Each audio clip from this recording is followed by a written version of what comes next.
What's going on, Team MG?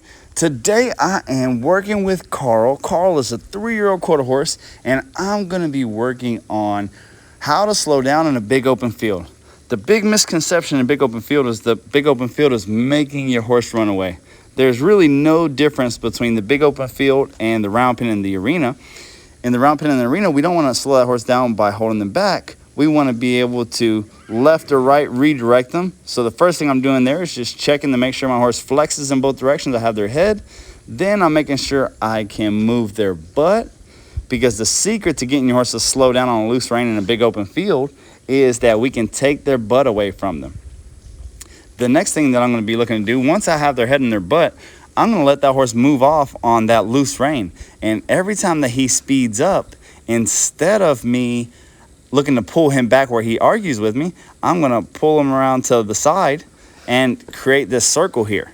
So you see me touching him off there. This guy's a little goosey, so maybe he gets a little bronchi or something like that. He's pretty green, less than 30 days under saddle. But look how I just come around here, and from the place that I'm sitting, I can see his right eye.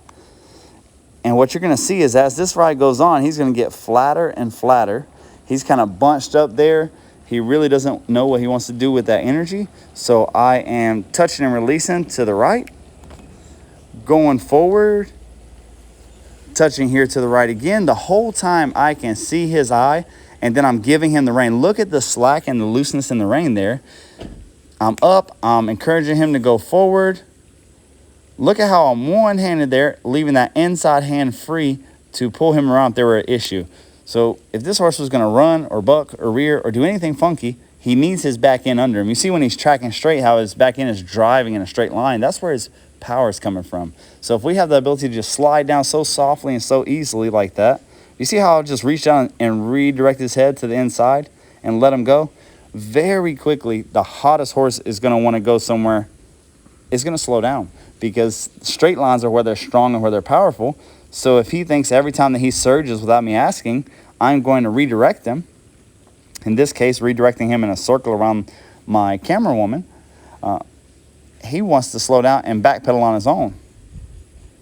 Notice how I keep drilling to the right, to the right, to the right. I rather whole-ass one thing than half-ass two things, in the famous French words of my grandfather.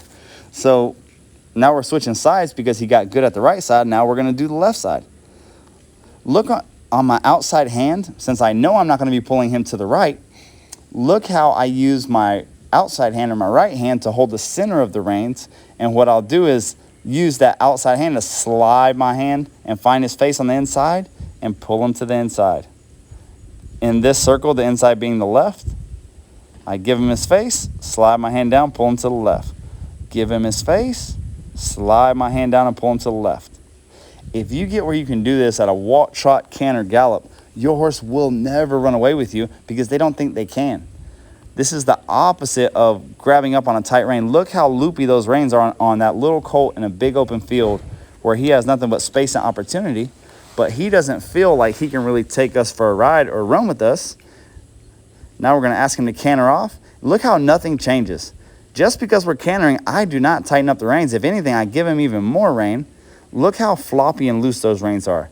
That's the big misconception, that we're going to hold them to the speed that we want.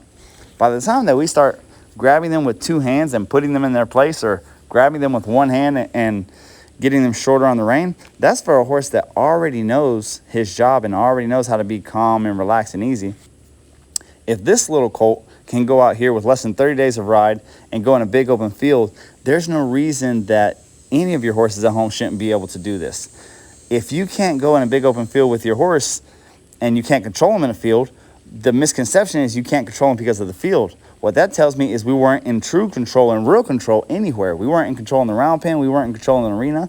The only difference is the horse felt enclosed, so it didn't try to do anything.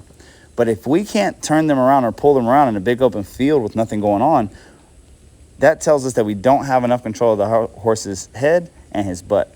Once we soften that up and really get that horse giving up his face and moving his butt, it's going to be a lot clearer and a lot easier to control it. And then when we use that redirecting and changing directions to slow him down versus pulling him back, it's going to give you a complete next level in your horsemanship. Look, we're moving his face and his butt.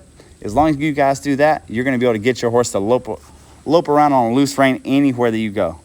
I want you guys to go home and try this. Left, right, control the head, control the butt, and you'll get that horse where he doesn't want to speed up whenever he gets in a big field. He doesn't want to speed up in an arena. Try that and let me know how it goes. See you guys in the next video.